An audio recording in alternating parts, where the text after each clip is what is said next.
Hi everyone, welcome. My name is Darius.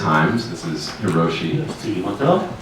And I wanted to, I'm going to give a bit of a brief introduction and then we'll head into our conversation. Mr. Sugimoto was born in Tokyo in 1948 and in 1970 moved to Los Angeles to study photography at the Art Center College of Design. He then moved to New York shortly thereafter and has been based both here in New York and in Tokyo ever since.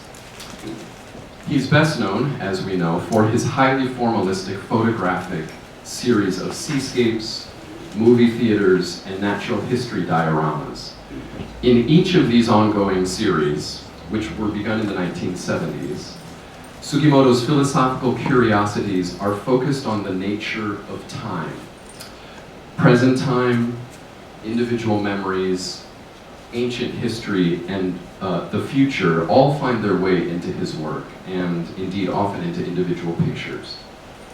As does the question of the duration of time as recorded in a photograph, which is something we'll come back to.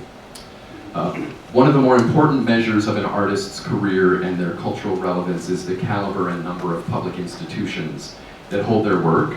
In the case of Mr. Sugimoto, the list is both impressive and long, and includes, just briefly, I want to mention a few places where your work resides, which is the Tate Museum in London, the Metropolitan Museum of Modern Art here in New York, and many other institutions. The most recent Christie's. We have the pleasure of working with your photographs often. I want to mention that in 2006 there was a mid-career retrospective that was put together at the Hirshhorn as well as at the Mori Museum in Tokyo, and the massive exhibition catalog that was produced for that show was the project, I believe, I'm not sure what we've got on the table. The one on stage left here was the catalog to that, and that was the book that really many of us came to learn about most of your series. It was it had all of the series included in it, but not in their entirety. Most recently, you unveiled a glass tea house that was called the Mondrian, and that was at on the island of San Giorgio Maggiore during the 2014 Venice Architecture Biennale. And we'll come back to Mr. Sugimoto's interests that lie beyond photography. Your interests are quite Catholic, particularly in the craft underlying a wide variety of arts, and it's something that we'll touch on later. I want to mention that you're represented by Koyanagi Gallery in Tokyo, Frankel Gallery in San Francisco, and Pace Gallery here in New York City, where in February of next year, an exhibition of, in my opinion, some of the most radiant of your work will be shown, work that's from the Hall of 33 Bays. And I'm going to start this conversation by reading a statement that you wrote about the work from the Hall of 33 Bays. So if you'll, may not remember that. It's okay. I'll prompt your memory. So this is what you wrote a few years ago. The art scene I knew in New York in the 1970s was dominated by minimal and conceptual art, experiments in visualizing abstract concepts.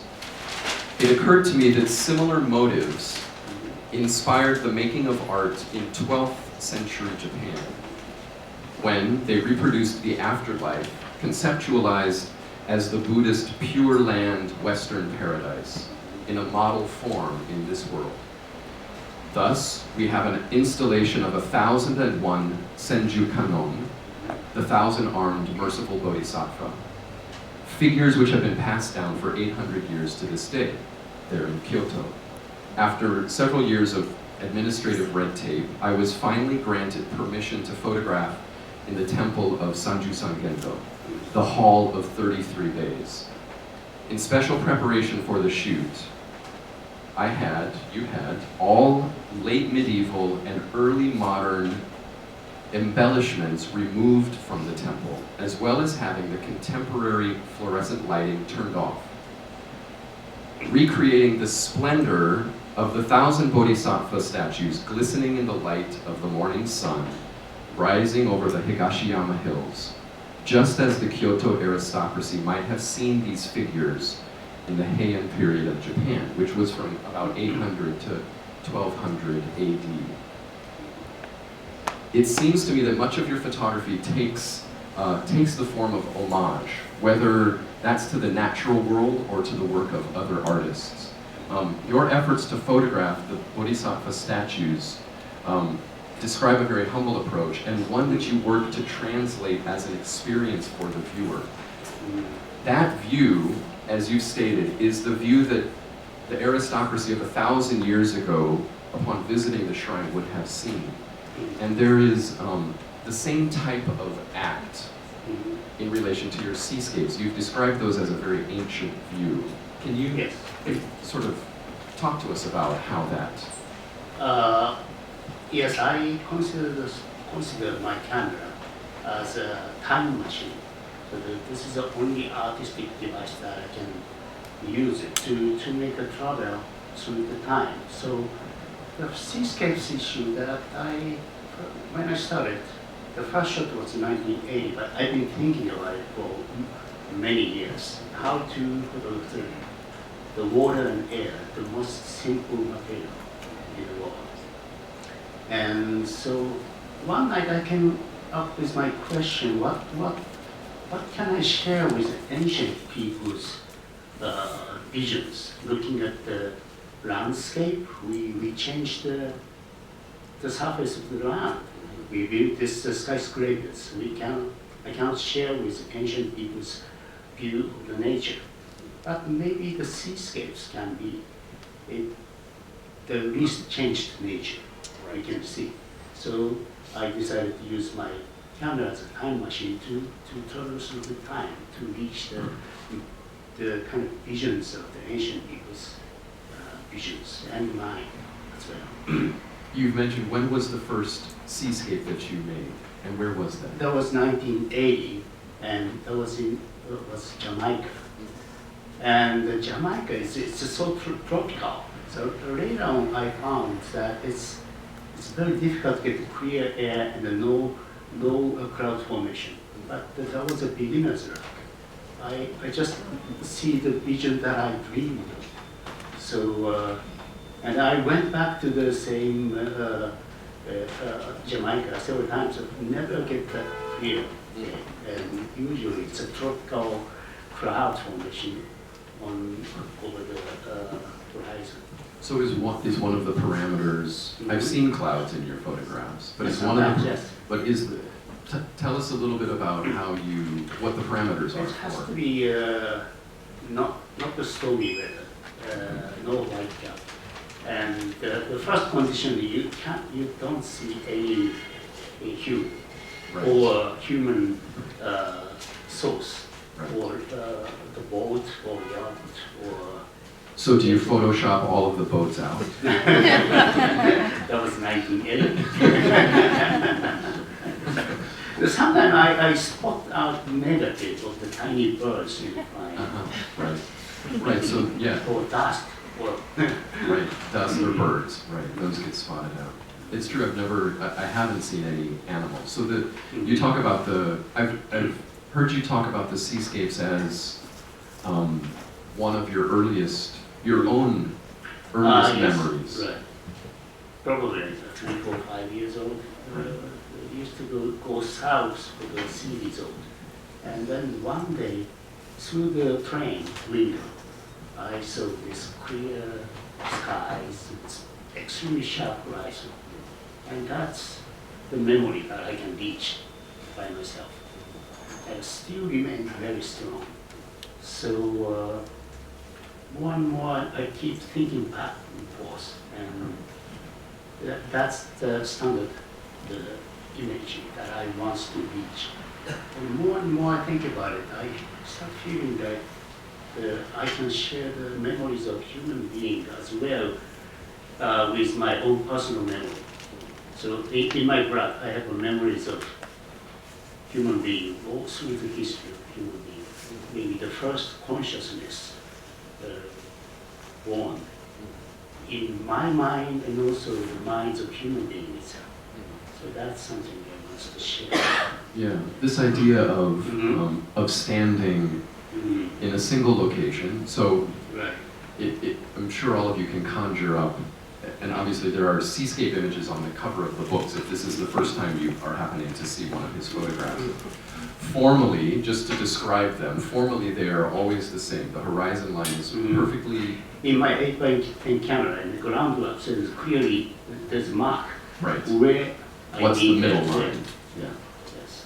So the horizon line always rests directly in the middle. Mm-hmm. And so it's equal parts sky and equal parts water. Right. And this idea of standing in one location, Mm-hmm. and from that location, whether it's you in the present moment or somebody 10 years ago or somebody 10,000 years ago, it's that kind of primal view. Yeah. So the remote places is or there. Right. So I have to be away from the civilization as much as I can go. Right. You, I asked you this earlier, and I wanted to know if you have a list of all of the seas of the world, and many of them, when you look at the titles, they're seas that that I haven't heard of. I mean, they're particular little parts of what we think Yes, of as larger I just oceans. after I escaped with my shooting, then I just look around what's the nearby location of the name of the location. Right. Yes. Right. Right. So it's just a small community. Really, you can't find it in the map. Right. But that's no, I'm shooting the same seascapes. So ancient time there was no name, but it's the waters keep rotating. So some people wonders whether I'm shooting from the same spot and giving the different names. Just making up names. We'll take you as a trustworthy individual. So, are there places that this is a project, as you said, the first seascape was 1980. So that's 30. I can do my math. 35 years. Yes. Do you see this? When does this end? I am slowing down now. Well, after September 11, then the airport security issue became a very big issue. And it's very hard to go through the airports without not through the X-ray system. Right. Right. So film, my box film 8x10, this box, Right. it's very suspicious. I refuse, no, this is a film. Then it gives more suspicious feeling. Yeah. So usually being asked to open it. That's the end. Yeah. Yes. Especially if you're on the way back from having Yes. exposed the, Yes. the film. So it can be twice big. That's true. And sometimes I get the kind of cloudy marks, and this is Plus, used to be Plus, now it's a Fuji. Only Fuji makes 8x10, black and white. But, sometimes it makes marks. Mhm. So, but now I did a series of tests of many airports, and the fresh film just let it go and come back and process it. Right. And now I have a method. Yeah. So the Fujifilm is just a 100 speed. 100. Right. Yes. One can really, if you're a photography tech nerd, you can really geek out with Mr. Sugimoto, because that aspect of the craft of photography is something that's inspired you from the beginning. Is that right? Yes, I'm very craft conscious. Why is it? Why? Why is that so? Only artistic space only descend into the highest technique. That's, it's the same as Da Vinci painting. Or you have to train your hands first, and then you can communicate with any spirits. So after postmodern, this is not the contemporary kind, but I'm still believing in my hand. Yeah. And I feel very good that nobody can compete me as a technique. How to make a beautiful middle tone, having a rich black, but not losing details. And so I can I trained myself. I can see world instantly with a black and white scale. Right. Just turn my switch on. Right. It's a gray scales here. And then probably within 3-4 stops, I have to set my exposure. Right. So for you, the tools of your trade have not changed, essentially have not changed since you began photography. Yes, especially seriously after Yeah. came to the United States. I was very good photographer from 12 years old. Mm. My father bought a beautiful Mamiya 6 2.3 camera. It's Right. opens up like this. But I was too good camera for my father. Right. So he gave up. Mm. So I just took it from Mm. my father. And I instantly trained myself, wow, this is a way how to use it. Was that a larger format negative at that point? 2.25, 3.25. Okay, so you were, Changeable to 2.25. so at that point you were already getting used to reading a negative, a larger size negative. And now, That was the first camera I was given. and now I you started to developing myself. I was a train spotter when I was 12 years old. It's very serious. So, Does anybody know what spotting is when we mention that? Raise your hand if you've ever spotted a photograph. This would be a good, wow, that's a lot of spotters in here. Raise your hand if you do it well. There we go, we've got a couple of good spotters. Spotting is a technique that photographers have used since the beginning. When you have a sheet of film in a film holder and you put it in the camera and you make an exposure, invariably there's going to be some little bit of dust that ends up on your film. And dust is like the bane of, it's the bane of a photographer's existence. So spotting is a technique where with a tiny amount of dye, of black ink, you can spot out the white spots so that then the print reads clearly. And it's But my point is I was spotting the trains. right. So I just chasing the locomotive. Right. So you're both a spotter and a train spotter. Then I trained as a spotter as well. I wanted to photograph the locomotive. So I needed a serious camera. And this is the first serious camera. That's great. So I built my own darkroom as an age of 12. Wow. Yes. And this was in the house. Did you In my have it in house. the basement or did you use the? It's like a closet. Right. It's like smaller than this carpet. Right. Yeah. And did you? Was it a larger? Were your parents fully on board, or did they think of it just as a hobby to keep you busy, or? Yeah, this was just a hobby. Yeah. And I have my house was rather big, and I have a father has a in-house carpenter, so I can ask him, well, I want to have a farm. He make it for me. Right. He made it for me. Right. So I get it very serious. Right. So by the time I came to United States, California, 1970, I submitted my portfolio, and then I was able to skip 2 years. So it's just right into the 3rd grade. Right. Yes. Gotcha. And then what prompted your move to New York? Was it?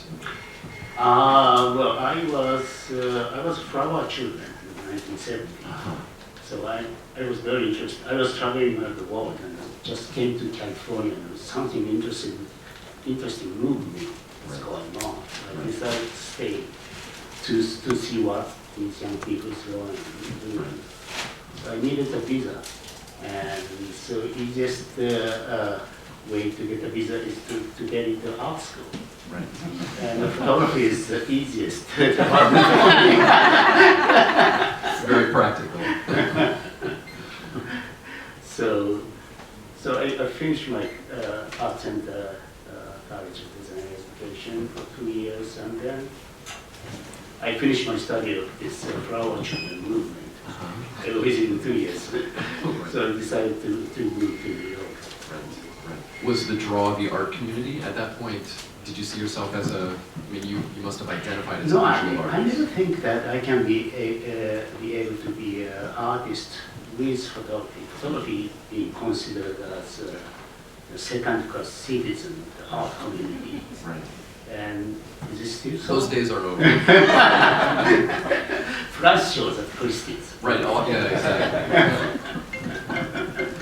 No, in many ways. So, only way to pay my rent is to practice commercial photography. So, I was thinking of becoming a commercial photographer. Then New York is the center of commercial photography. But I came just a few months. I just look around. I did a assistant for commercial photographer, and I found out, well, this isn't for me. It's not so fun. Yeah. So I followed the J.C. Penney's catalog every day, like 100 shots, 5 minutes a shot. Right, right. So I decided not to do this anymore. Tell us about the relationship between these three initial series. Yes. How did you? So, Seascapes was one of the first, but you had made dioramas, portraits of the photographs of the I started diorama. from diorama. It was right after went to New York. So and then I made a first portfolio. And then I brought it to a museum modern art portfolio review program that time. Right. And I was told, well, you just read it and pick up next week. Right. No comment would give. Right. At the time, you could drop off a portfolio of photographs, and the department would review it, and then you could pick it up, Yeah. as you said, a week later. So I went back a week later, and the secretary says, Mr. Shakowski wants to see it. I was shocked. I'm not ready. So I was invited to his office, and he said, well, your piece is interesting, and I want to buy it for the museum. I was shocked again. Yeah. This was one of the dioramas. Yes, Yeah. polar bear. Right. Polar bear. He asked me how much you sell it. I said, I never sold any of my piece. So you price it. I said, $500. How about? My rent was $125 a month. That's not bad. So that's my career started. But there was a mean secretary. And so on the way out, she gave me the paper box. And then she whispered to me, do you know usually artists give 50% discount to the museum? But it's up to you. I started to learn about this business. Right. Right. The dioramas, I'll describe them quickly for those that aren't familiar with them. The dioramas, like for the ones at the Natural History Museum, Yes. this was the one that you had photographed Yes. here in New York. Those dioramas were originally made by artists and craftspeople, I think in the 30s. 30s. Yeah. It was a WPA project. WPA project, Right. based on Based photographs, no? On, In some cases. no, based on the photographs, of course, but this WPA project is to give the artist a job. So they send a photographer on the site in African savanna, for example, and then also they send a painter there, and also, of course, scientists. Right. So they all came back with sketches and photographies and everything. So from these experiences and from these photographs, the dioramas, which are there is obviously many, I think probably everybody in this room has seen them. They're a strange mix of three-dimensionality truncated into a two-dimensional space, right? I mean, you've got the painting at the back. And your photographs, which are black and white, obviously the world is not black and white, so it's abstracted. Right. And yet you're photographing something in a way that it flattens it, and if you're not aware that they're dioramas, when you start looking at them, it seems as though they're real. So it's this very interesting relationship of taking a real life, the three-dimensional world, turning it into a diorama, and then re-photographing that, and it ends up giving it, what was it that initially, how did you end up starting that project, and what was it that got you to continuing? I saw the dioramas and then instantly I recognized, well, this is very weird. And I had, after moving from California, I had a kind of hallucinogenic vision. And this is similar to me. It's very hallucinogenic. And then I start testing, and then I close my one eye. Then I use my perspective. Then it gives me more very strange realistic view. So I found out that this is a vision of photography. Yeah. The human eyes is a stereo.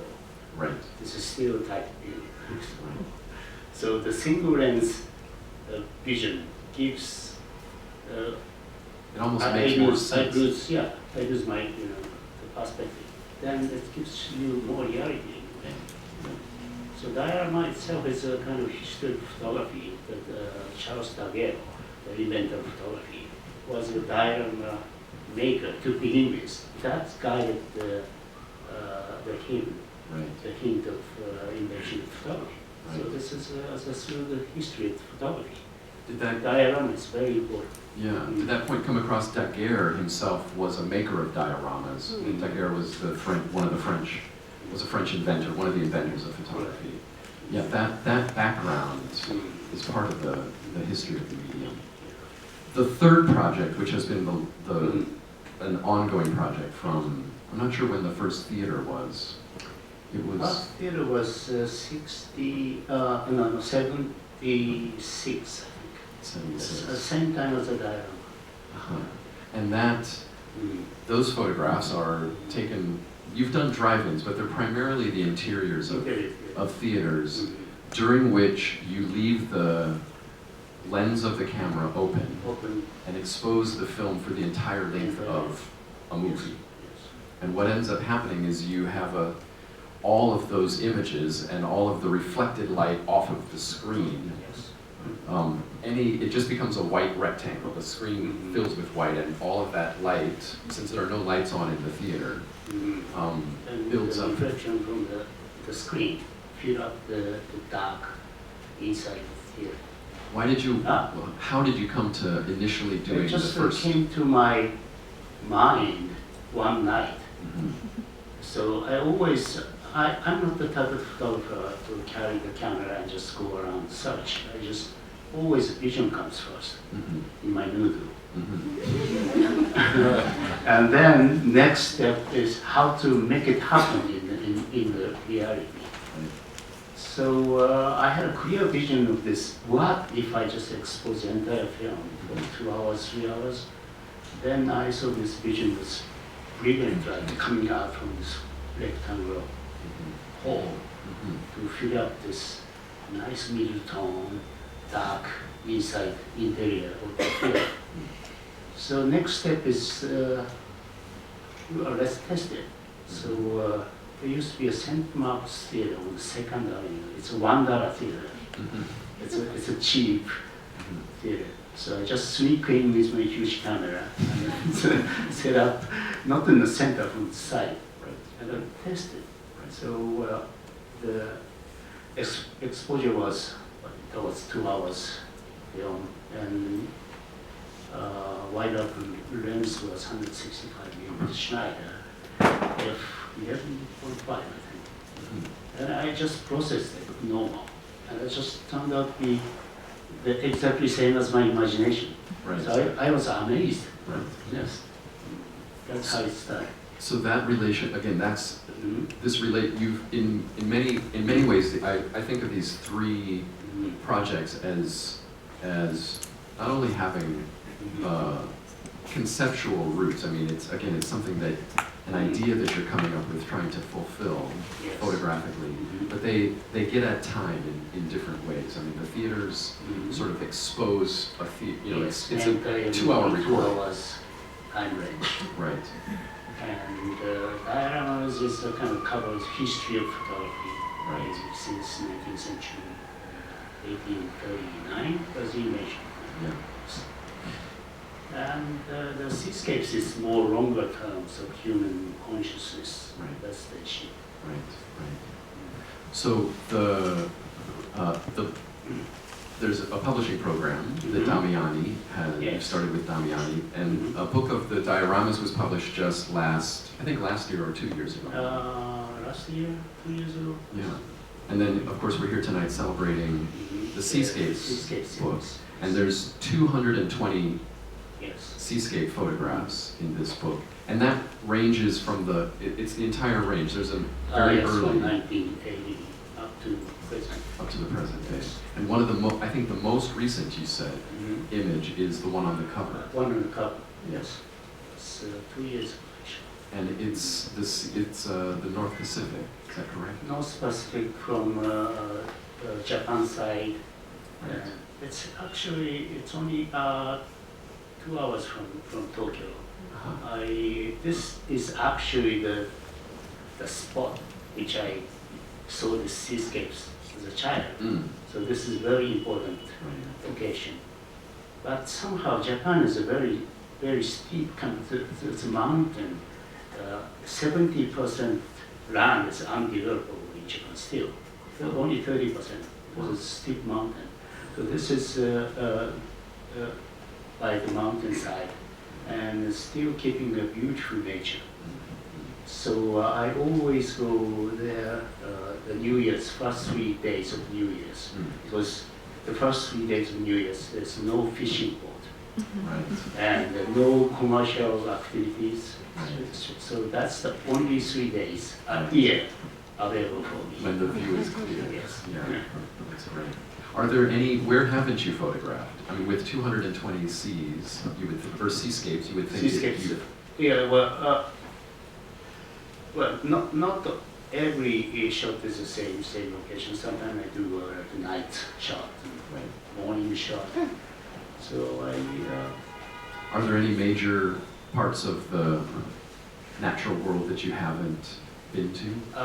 South America, I'm planning to do since next year because I'm planning to do a show, retro show. It's touring South America, so why not just Right, yes. make some seascapes. Next January, month from now, I go to Tasmania. Mm. It's also all museum show related. Right. Tasmania is beautiful. I once been there. The least populated, and clear sky, no pollutions. It's very ideal spot. I want to touch on something before we'll open it up for some questions. This tea house Yes. that you made, that was In Venice. Yes. in Venice. Mhm. Tell us about that. Why, how, and also I'll note, many of you probably noted that your build tonight on the Strand posters and things as photographer and architect.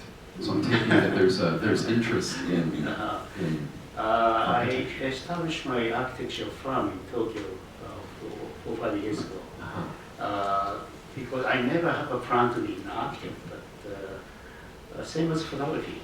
I've been hanging my show in many so-called star architect designed museums. Right. It's very difficult Right. to hang my art. So and most of the case I have to make my own actual architecture drawing, how to hang my art. Right. How to install. How to install. So sometimes I have to make my own wall.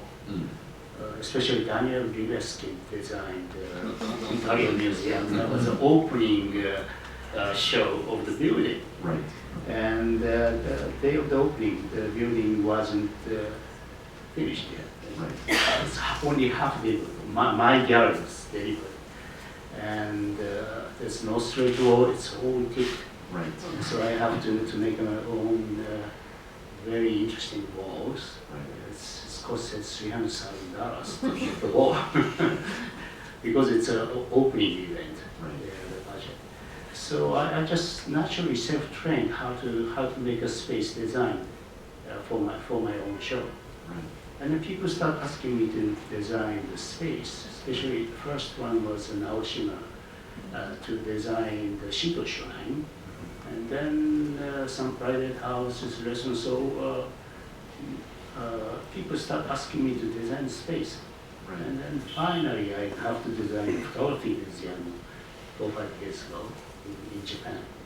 And then I have to have a firm to deal with a general construction company, and then also I need a license. Right. I'm an unlicensed architect, so I have to hire. So hire at your own risk. You know?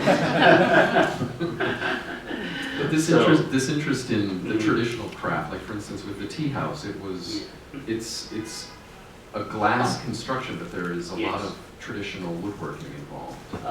Did you work with traditional craftspeople, or? I have now I have one top level people working for me. So the carpenters and craftsmen, glass and metal workers. I do use my hand as well. Sometimes I make my own sample to show to people. So it's the same as photography. I'm very craft oriented.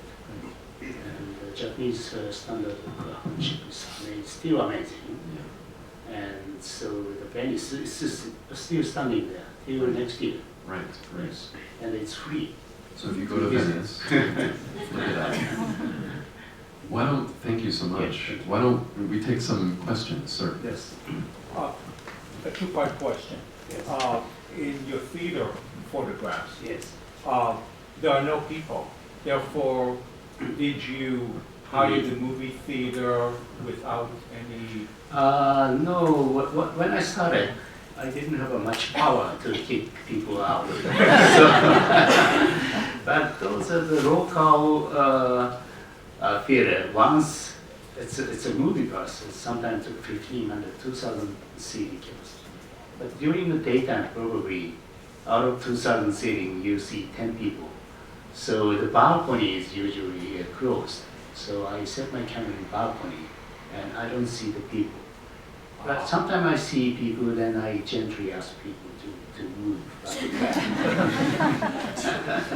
Now, just a second part of that question. You said that your exposure was 11.5 to St. Mark's Theater. Yes. Considering the length of the film, Yes. I find it interesting. It wasn't like 45 or 30, or 32. So how did you? It's there's definitely no way to use the media reading. What? So I have to see the movie first, and then judge how dark this movie was. So there's the dark movies and happy story movies usually brighter. So, but the problem is sometimes they rotate the movie. They don't repeat the same movie. So it's quite a job. The moral of the story is that sad movies require a larger aperture opening. There are other questions? Please. Do you still develop your pictures yourself, your films, and make Yes. the prints yourself? I'm shooting the theater. Well, last week I was shooting the abandoned theater near Chicago. Gary, Indiana was a very good place. I have to hire police officer to accompany me. But the police officer wasn't available because he was, he was arrested actually. Stories from the heartland. In a drug deal. Well, anyway, so so I'm still shooting. So I developed my own film on the site, By hand, still? by hand. Yes. On the site, on location. On location, Mm. in a hotel.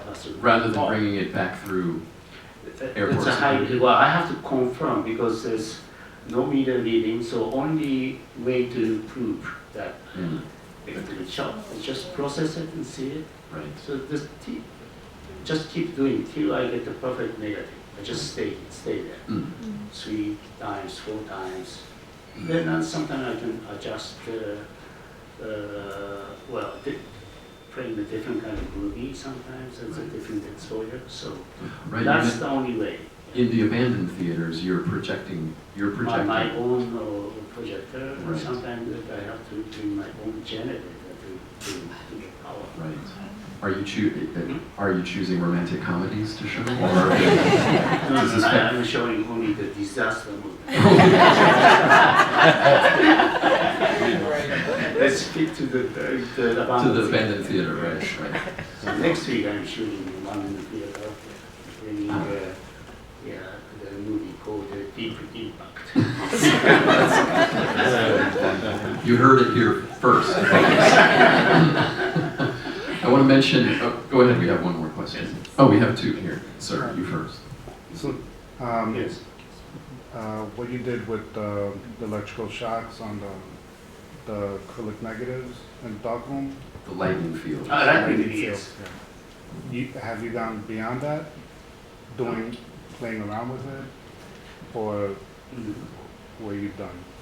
No, I'm still planning to do it because I was able to follow the Fox Tower, the photography inventor. He was really into this study of static electricity. So the states of Harvard, I was able to borrow the original wound discharging devices. So I'm testing it now, so that I can just the same kind of spirits that he used to work in static electricity. So it gives me a different kind of shapes. So it's dangerous, but 100,000 volt. It's interesting. Yes. That the project that was referenced is called lightning fields, and it involves a sheet of film and static electricity that's generated. So it's actually cameraless. Cameras. And I'll leave you to Google that process. So first of all, just thank you very much for your generous comments. I'm a huge fan of your work, and it's a real pleasure to hear your comments about it. I was curious to hear you talk a little bit more about the interplay of light and dark in the seascapes and how you've evolved over time, also from very crystal clear, very sharp images to ones that are blurrier. And I'm just curious to talk about how you see, if you see an evolution there, or how you see your work, the contrasts in the Seascape series. The Seascape series is, Gustav Roulet, he had a program with exposure of body on the sky and sea. I still have a program. So, and actually I just go to the very remote places, and there's nothing to do in the nighttime. There's no bar around, no restaurants, no place to stay. Sometimes I stay in the car sometimes. So, and the nighttime I found it's kind of interesting. Just leave the camera open and under the moonlight and beautiful reflection on the sea. So I did many different situations when I'm facing the seascapes, and so sometimes I just did out of focus seascapes from Japan, because sometimes there's small.